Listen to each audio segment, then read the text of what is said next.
कभी कभी मैं ये सोचता हूँ कि मुझको तेरी तलाश क्यों है। कभी कभी मैं ये सोचता हूँ कि मुझको तेरी तलाश क्यों है। कि जब हैं सारे ही तार टूटे तो साथ में ये इर्तियास क्यों है। इतनी याद आती क्यों है कि जब हैं सारे ही तार टूटे तो साथ में ये इर्तियास क्यों है।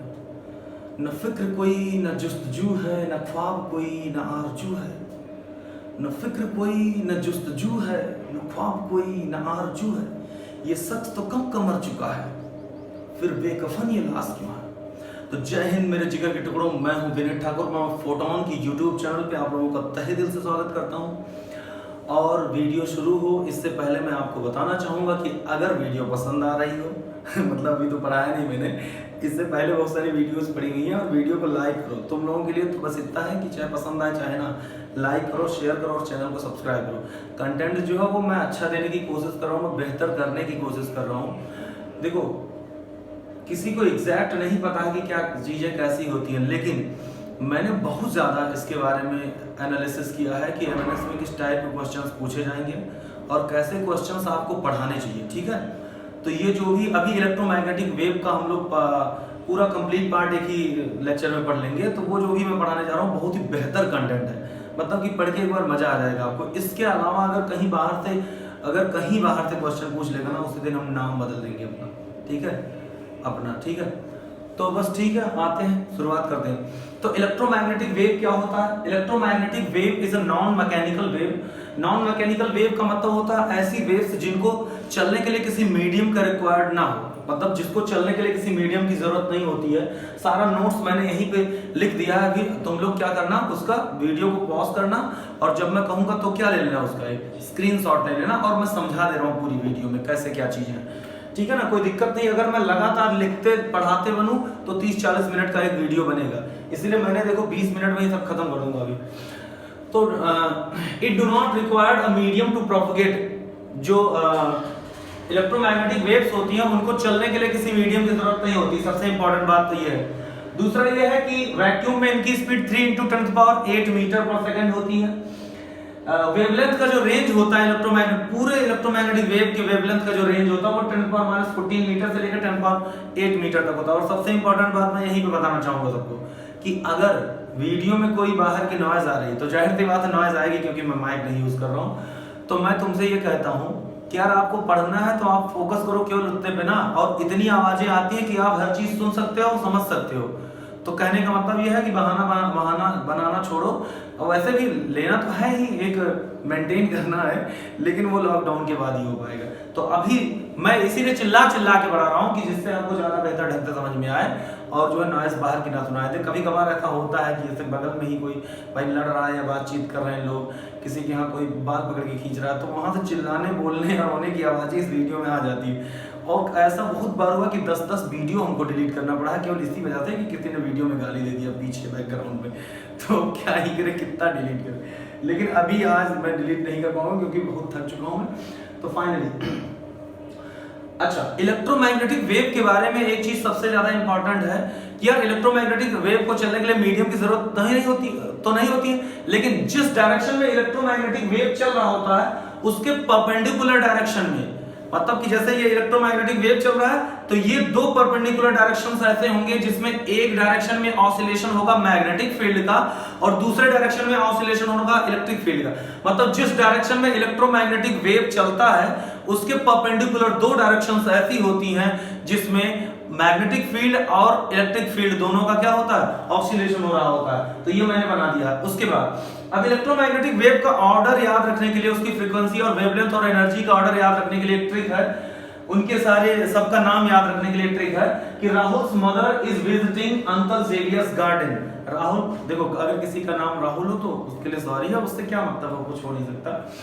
कि राहुल की मम्मी जो है जेवियर चाचा के गार्डन में गई हैं। क्यों गई है, कैसे गई है, इससे क्या मतलब अपने को बस इतना जानना है कि Rahul's mother is visiting uncle Xavier's garden. Rahul's का मतलब हो गया रेडियो वेव, मदर्स का मतलब माइक्रोवेव, इज का मतलब इंफ्रारेड वेव्स, विजिटिंग का मतलब विजिबल लाइट वेव्स, अंकल का मतलब अल्ट्रावायलेट वेव्स, जेवियर्स का मतलब एक्स रेज, गार्डन का मतलब गामा रेज। ये 7 इलेक्ट्रोमैग्नेटिक वेव्स हैं। अब मेरी बात ध्यान सुनना, यहाँ पे हमने लिखा है लेफ्ट टू राइट, मतलब लेफ्ट टू राइट आओगे तो radio, micro, infrared, visible, ultra, X rays और गामा रेज में लेफ्ट टू राइट आओगे तो फ्रीक्वेंसी इंक्रीज होगी। मतलब सबसे कम फ्रीक्वेंसी किसकी? रेडियो वेव की, और सबसे ज्यादा फ्रीक्वेंसी किसकी? गामा रेज की। और वेवलेंथ क्या होगा? डिक्रीज होगा। मतलब सबसे ज्यादा वेवलेंथ किसका? रेडियो वेव का। और सबसे कम वेवलेंथ किसका? गामा रेज का। एनर्जी क्या होगा? इंक्रीज होगा। देखो एनर्जी इंक्रीज होगा, इसका मतलब है सबसे कम एनर्जी इनका और सबसे ज्यादा एनर्जी गामा रेज का। जाहिर सी बात है गामा रेज इतनी भयंकर होती है कि वो 24 इंच मोटी स्टील का जो लेयर होता है, स्टील की एक शीट होती है 24 इंच तक, उसको पार कर सकती है। इसीलिए कहा जाता है कि जो मोबाइल्स होते हैं, मोबाइल फोन्स होते हैं, उसमें से गामा रेज निकल रही होती है, तो उसको अपने यहाँ धड़कनों की बात नहीं रखते हैं, दिल की बात नहीं रखते हैं, जिससे हार्मफुल रेज निकल रही होती है, वो हार्मफुल होती भी है, ज्यादा फ्रीक्वेंसी की होती है। ठीक है, अच्छा वो सब तो अपने स्पीड लेकिन इनका सेम रहता है। जितने भी गामा रेज है, देखो अगर किसी की फ्रीक्वेंसी ज्यादा तो जाहिर सी बात है उसका वेवलेंथ कम हो जाएगा, लेकिन उन दोनों का जो मल्टीप्लिकेशन होगा वो लगभग सेम ही रहेगा, जिसकी वजह से इन सब की स्पीड क्या होती है? 3 × 10⁸ मीटर पर सेकंड होती है एयर आवर क्यूब में। ठीक है, अब हमको जानना क्या? हमको जानना है कि इन रेस के जो अलग अलग एप्लीकेशंस होते हैं, वो सारा आपको दिख रहा होगा, वहां पे लिखा हुआ है। सारे रेस का जो एप्लीकेशंस होता है वो अपने को बहुत अच्छे से जानना है। ठीक है, देखो यहाँ पे लाइट ज्यादा चमक तो नहीं रही, ठीक है, सही। तो सबसे पहला काम यह है कि गामा रेस क्या है। तो गामा रेस जो है उनकी फ्रीक्वेंसी सबसे ज्यादा होती है। इनका जो वेवलेंथ होता है 10⁻13 मीटर से लेकर के 10⁻8 मीटर के रेंज में होता है, मतलब बहुत कम होता है। इनकी फ्रीक्वेंसी हाई होती है और इनका वेवलेंथ बहुत लो होता है। इनका यूज क्या है? इनका यूज किया जाता है न्यूक्लियर रिएक्शंस में। सबसे पहला है न्यूक्लियर रिएक्शंस में। दूसरा है टू डिस्ट्रॉय कैंसर सेल्स, मतलब कैंसर की जो सेल्स होते हैं, जब किसी को कैंसर रोग हो जाता है तो उनके अंदर कैंसर के सेल्स को मारने के लिए, उनको डिस्ट्रॉय करने के लिए गामा रेज का यूज करते हैं। उसके बाद गामा कैमरा का यूज किया जाता है। किसमें किया जाता है? रेडियो आइसोटॉप्स का इमेज लेने में। रेडियो आइसोटॉप का इमेज लेने में एक गामा कैमरा होता है, उसका यूज किया जाता है। बस गामा रेज की इतने ही एप्लीकेशंस, और 2-3 है लेकिन वो सब तो मैं कभी नहीं पूछेगा। तो 2-3 है न्यूक्लियर फोर्स में, सॉरी न्यूक्लियर रिएक्शन में एक तो यूज किया जाता है, दूसरा है डिस्ट्रॉय करने में कैंसर के सेल्स को, और तीसरा है गामा कैमरा से रेडियो आइसोटॉप का इमेज लेने में। ठीक है, उसके बाद आता है एक्स रे। एक्स रेज क्या है? इनका जो लैम्डा होता है, जो वेवलेंथ होता है, वो 10⁻13 मीटर से 10⁻8 मीटर के बीच में होता है। और it is used in diagnostic techniques, मतलब इसका यूज जो होता है वो डायग्नोस्टिक टेक्निक में होता है। आपको पता होगा जब हाथ पैर टूटता है, हड्डियों का, वो एक्सरे वगैरह लेने में लिया जाता है, तो ये सब आप लोग बहुत बेहतर ढंग से जानते हो। उसके बाद जो एक्सरेज होता है ना, वो जो लिविंग टिश्यूज होते हैं अपने अंदर, अगर बार बार एक्सरे करवा रहे हो तो वो आपको नुकसान पहुंचाएंगे, क्योंकि ये लिविंग टिश्यूज को क्या करते हैं? हार्म पहुंचाते हैं। ठीक है, दूसरा it is produced by bombarding of electron beam on a metallic surface. अगर कोई आपसे पूछे कि जो एक्सरेज होती है उनको कैसे प्रोड्यूस किया जाएगा, तो आप क्या करो? इलेक्ट्रॉन गन से, हालांकि अपने पास तो है नहीं, लेकिन एक्चुअली में क्या होता है, जैसे एक्सपेरिमेंट अल्फा पार्टिकल एक्सपेरिमेंट किया गया था तो क्या किया जाता है? बमबारी किया जाता है, बौछार करवाया जाता है। ऐसे ही इलेक्ट्रॉन गन से खूब सारे इलेक्ट्रॉनों को बौछार जब करवाया जाएगा, बौछार मतलब बमबार्डिंग करवाया जाएगा किस पे? किसी मेटालिक सरफेस, जैसे बोर्ड ही कोई मेटालिक सरफेस है, अगर उस पे बौछार करवाया जाएगा तो ये जा करके क्या करेगा? टकराएगा, तब वहां से एक्स रेज पैदा होती है, जनरेट होती है, प्रोड्यूस होती है। ठीक है ना, तो ये है एक्स रेज का यूज जो हो, मतलब इनका जो यूज है एक्स रेज का, बस वही डायग्नोस्टिक टेक्निक में किया था, बाकी और खास कुछ इनका यूज नहीं है। अच्छा, अल्ट्रावायलेट रेज क्या होती है? अल्ट्रावायलेट रेज सबसे पहले तो 3 टाइप की होती है। A ultraviolet rays, A UV rays, B UV rays और C UV rays. A UV rays वो होती हैं जो अर्थ के सरफेस तक पहुंचती हैं, मतलब कि वो ओजोन परत को, जो ओजोन लेयर है उसकी चीरती हुई आती हैं और यहाँ पे पहुंच जाती है, लेकिन वो उतनी हार्मफुल नहीं होती।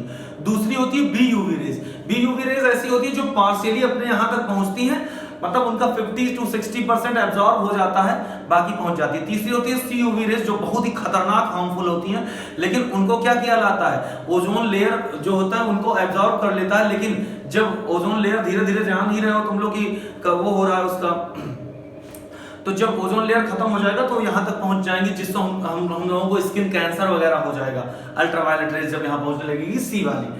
हालांकि इसको प्रोड्यूस कैसे किया जाता है? इसको प्रोड्यूस करने के बहुत सारे स्पेसिफिक लैंप बनाए जाते हैं, जिसको यूवी लैंप कहते हैं, उन लैंप से तो प्रोड्यूस किया ही जाता है। दूसरा, अगर कोई बहुत ज्यादा हॉटेस्ट बॉडी, बहुत ज्यादा गर्म बॉडी है, तो उससे भी अल्ट्रावायलेट रेज निकलती है, जैसे सन हो गया या और दूसरे तारे हैं दुनिया भर के। ठीक है, अच्छा, इट इज यूज्ड किसमें किया जाता है यूज? ये वाटर प्यूरिफिकेशन में किया जाता है।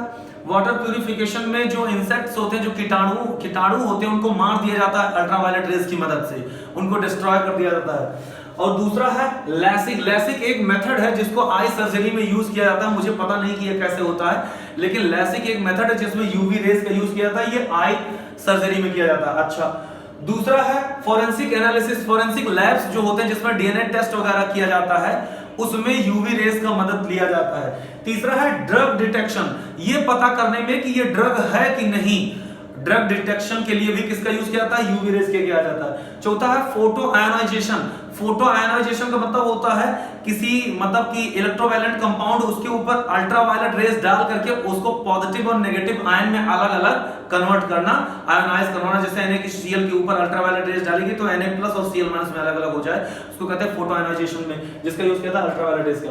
उसके बाद फिर आता है इंफ्रारेड रेज। इंफ्रारेड रेज जो होता है, इनके हम बहुत ज्यादा मतलब बात नहीं कर रहे हैं, बस ये है कि इंफ्रारेड रेज जो होती है वो जस्ट अल्ट्रावायलेट के बाद आ रही है, हालांकि अभी विजुअल हमने नहीं पढ़ा है, लेकिन समझ लो वाटर मॉलिक्यूल्स जो होते हैं ना, वो इंफ्रारेड रेज को क्या करते हैं, इंफ्रारेड इसको करना है यार, एब्जॉर्ब कर लेते हैं, एब्जॉर्ब कर लेते हैं, जिसकी वजह से देखो कोई भी चीज दुनिया में जो है, अगर उसके अंदर पानी तो होता ही कुछ %, तो अगर इंफ्रारेड रेज उसके अंदर से होके पास हो रहा है, मेरी बात को ध्यान सुनना, तो वो वाटर मॉलिक्यूल्स क्या होते हैं, इंफ्रारेड रेज को अपने अंदर क्या कर लेते हैं, एब्जॉर्ब कर लेते हैं, जिससे वो हीट हो जाता है। या फिर अगर आप देख रहे हो कि अर्थ का जो टेम्परेचर है, जो मेंटेन है अर्थ का ये टेम्परेचर, ये भी इसलिए होता है क्योंकि अर्थ के एटमॉस्फेयर में जितने भी H2O मॉलिक्यूल्स होते हैं वो इंफ्रारेड रेज को अपने अंदर एब्जॉर्ब करके रखते हैं। मतलब एक तरीके से ग्रीन हाउस इफेक्ट में ये लोग जो है ग्रीन हाउस इफेक्ट के थ्रू अर्थ का टेम्परेचर मेंटेन रखे होते हैं। और इनका जो इंफ्रारेड रेज है, इनका यूज नाइट विजन में किया जाता है। नाइट विजन में जो नाइट विजन एक डिवाइस होती है जिसको मतलब कि जो बंदूकों के ऊपर लगाया जाता है। जब आपने देखा होगा कि आर्मी के जवान जब बंदूक ऐसे चलाते हैं तो उनके ऊपर एक दूरबीन लगी होती है, जो रात के टाइम में अगर देखते हैं तो उसके ग्लास में रेड कलर का या ग्रीन कलर का, मतलब कलरफुल में आदमी की परछाई नजर आ जाती है अगर कोई छुपा हुआ है या जो भी है। तो नाइट विजन के लिए यूज किया जाता है किसका, इनका इंफ्रारेड रेज का यूज किया जाता है।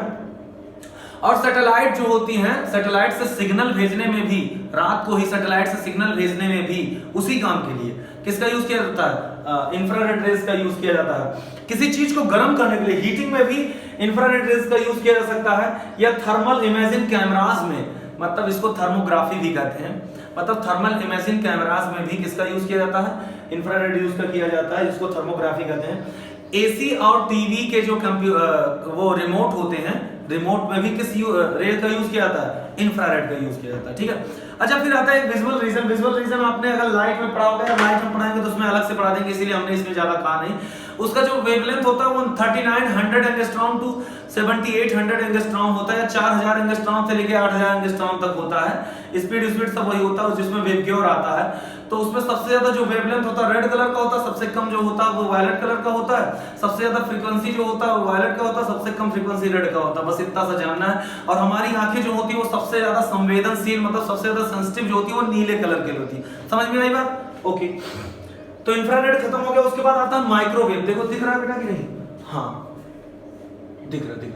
तो माइक्रोवेव जो होता है, आपको बस इतना जानना है, इसका यूज जो होता है वो रडार टेक्नोलॉजी में किया जाता है। हालांकि देखो रेडियो वेव का भी यूज किया जाता है रडार टेक्नोलॉजी में, लेकिन जानते हो दिक्कत क्या है? अभी मैं रेडियो में आकर के बता रहा हूं आपको कि क्यों रेडियो वेव का यूज मैक्सिमम नहीं हम कर पाते हैं। तो माइक्रोवेव का, जिसको सूक्ष्म तरंगे कहते हैं, इनका वेवलेंथ सबसे कम होता है, बहुत कम होता है। तो और मतलब कि बहुत कम तो होता है, लेकिन रेडियो वेव से थोड़ा सा ज्यादा होता है। तो it is used in radar technology, mobile phones हो गया, या फिर वाईफाई सिस्टम हो गया, या फिर टीवी हो गया, टेलीफोन हो गया। TV, telephone, WiFi system, mobile phone, इन सब में कम्युनिकेशन के लिए माइक्रोवेव का यूज किया ही जाता है। माइक्रोवेव ओवन जो होता है जिसमें गर्म करते हैं पेटीज वगैरह, उसमें तो किया ही जाता है इसका यूज। रडार टेक्नोलॉजी में किया जाता है। उसके बाद फिर स्पेसक्राफ्ट कम्युनिकेशन होता है, जिसमें कम्युनिकेशन के लिए किसका यूज किया जाता है? माइक्रोवेव का यूज किया जाता है। अच्छा, तो रेडियो वेव का केवल नहीं क्यों किया गया? तो इसके लिए हम बता दे रहे हैं क्योंकि रेडियो वेव का इतना कम वेवलेंथ होता है, इनका वेवलेंथ, इनकी जो फ्रीक्वेंसी होती है 500 किलोहर्ट्ज से लेकर के 1000 मेगाहर्ट्ज के बीच में होता है। मतलब इनकी फ्रीक्वेंसी बहुत ज्यादा है। समझ में आएगा? तो इनकी जो फ्रीक्वेंसी है 500 किलो हर्ट्ज से लेकर के 1000 मेगाहर्ट्ज के बीच में है, और रेडियो वेव का। और दूसरा ये है, रेडियो वेव का यूज जो है वो कम्युनिकेशन में होता है, रेडियो कम्युनिकेशन और टीवी कम्युनिकेशन में तो होता है आराम से। डेटा कम्युनिकेशन मतलब डेटा को यहां से वहां भेजने के लिए रेडियो वेव का यूज कर लेते हैं। लेकिन रेडियो वेव का यूज करते टाइम माइक्रोवेव का भी यूज इसलिए करते हैं क्योंकि it is reflected by ionosphere. जो आयनोस्फीयर होता है उसका, ये रेडियो वेव की जो वेवलेंथ्स होते हैं वो इतने कम होते हैं, मतलब कि सॉरी फ्रीक्वेंसी, हाँ इतने कम होते हैं कि ये जो जाता है और जाकर के टकरा के वापस आ जाता है, रिफ्लेक्ट हो जाता है, तो इसलिए कम्युनिकेशन उतना बढ़िया नहीं हो पाता। तो माइक्रोवेव जो होते हैं वो उनसे भी छोटे होते हैं, तो इसलिए इनका यूज कर लेते हैं। समझ में आई बात? तो माइक्रोवेव और रेडियो वेव दोनों का यूज कम्युनिकेशन में किया जाता है। और रेडियो वेव का उतना बढ़िया क्यों नहीं होता? क्योंकि रेडियो वेव जो होता है वो आयनोस्फीयर से रिफ्लेक्ट हो जाता है। मेन काम क्या है रेडियो वेव का? Radio communication, television, data communication. समझ में आई बात? और माइक्रोवेव का खास बात क्या है? ये जो है ये रिफ्लेक्ट नहीं होता है इससे, ठीक है ना? तो बस अब इतनी सारी चीजें हैं, इसको बहुत कायदे से समझ लो, ध्यान से पढ़ लो, और इसका एक फटाक से एक स्क्रीनशॉट ले लो जिससे हमारे कैमरे को बंद करो। वादियाँ मेरा दामन रास्ते में। जय हिंद।